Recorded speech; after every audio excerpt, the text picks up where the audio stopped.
নওগাঁ রানীনগর চকমনো গ্রামে ঘূর্ণিঝড়ের কবলে পড়ে একটি পরিবারের 4 জন আহত। নওগাঁ জেলা প্রতিনিধি মোহাম্মদ রায়হান আলীর পাঠানো ডেস্ক রিপোর্ট।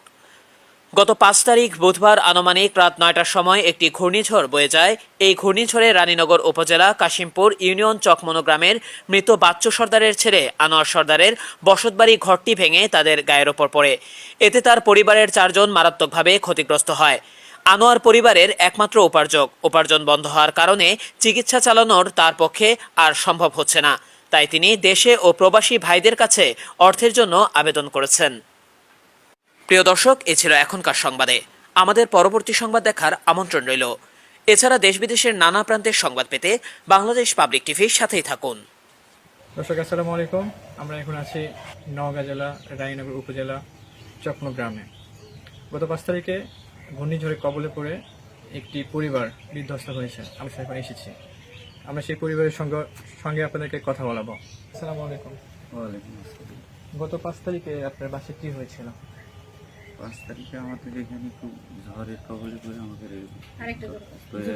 খুব ক্ষতিগ্রস্ত। একটু জোরে বলেন।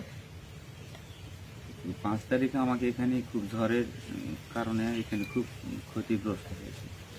আমরা সব ক্ষতিগ্রস্ত হয়েছি, বাচ্চা কাচ্চা। আচ্ছা, আমরা শুনেছি যে 5 তারিখে একটি ঘূর্ণিঝড় হয়েছে। হ্যাঁ আনুমানিক রাত 9টার সময়। হ্যাঁ। সেই সময় আপনি কোথায় ছিলেন? বাসাতে। আপনার বাসাতেই ছিলেন? হ্যাঁ। আপনার বাসায় কে কে ছিল সেই সময়? আমি, আমার বাড়িয়ালি, বাচ্চা, 2টা ছেলে মেয়ে, মা। আচ্ছা, যখন আপনি বাসাতে ছিলেন তখন ঝড় আসলো। ঝড় আসার পরে কি হলো?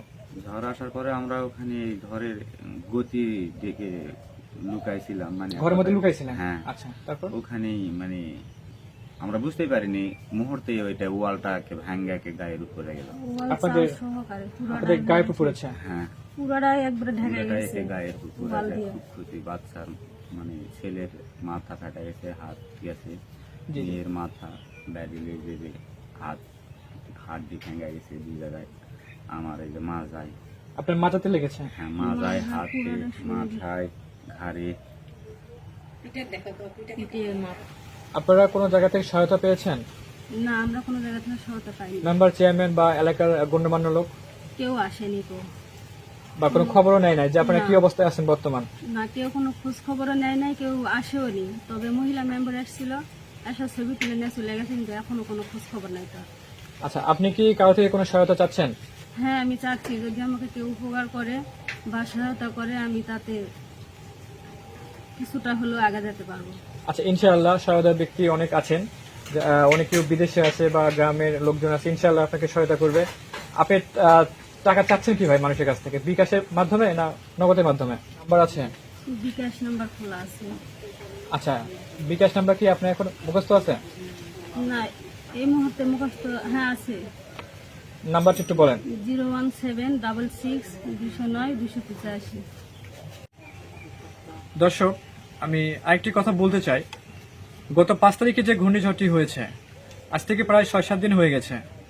আপনারা দেখবেন যে এই যে একটা বাড়ি, এই বাড়িটি পড়ে 4টি মানুষের যে ক্ষয়ক্ষতি হয়েছে, এই ক্ষয়ক্ষতি দেখার মতো কোনো মেম্বার, চেয়ারম্যান বা স্থানীয় সরকারের পক্ষ থেকেও আসে নাই।